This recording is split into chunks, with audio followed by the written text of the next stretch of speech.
السلام عليكم ورحمة الله وبركاته. نحمده ونصلي على رسوله الكريم. أما بعد، فأعوذ بالله من الشيطان الرجيم.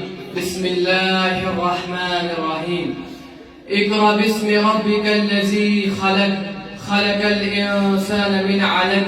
اقرأ وربك الأكرم الذي علم بالقلم، علم الإنسان ما لم يعلم.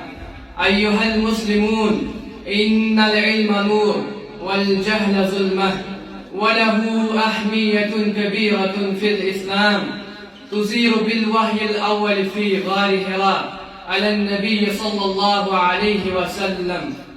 اقرأ باسم ربك الذي خلق، خلق الإنسان من علق.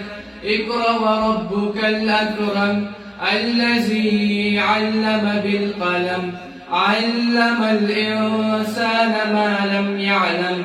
وجاء في الحديث الصحيح أن النبي صلى الله عليه وسلم قال: طلب العلم فريضة على كل مسلم، لا يتميز الإنسان بين الخير والشر والحق والباطل إلا بالعلم والمعرفة.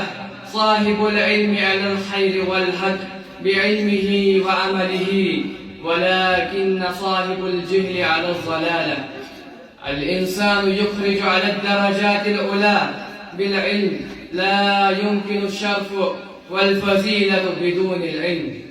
قال رسول الله صلى الله عليه وسلم في فضيلة العلم: من سلك طريقا يلتمس فيه علما سهل الله طريقا إلى الجنة. فلذا ضروري العلم والمعرفة لكل فرد لحصول الشرف والكرامة والجنة، فليجتهد لحصول العلم جهدا كثيرا، فلا تبخل عنه عيزا. والسلام عليكم ورحمة الله وبركاته.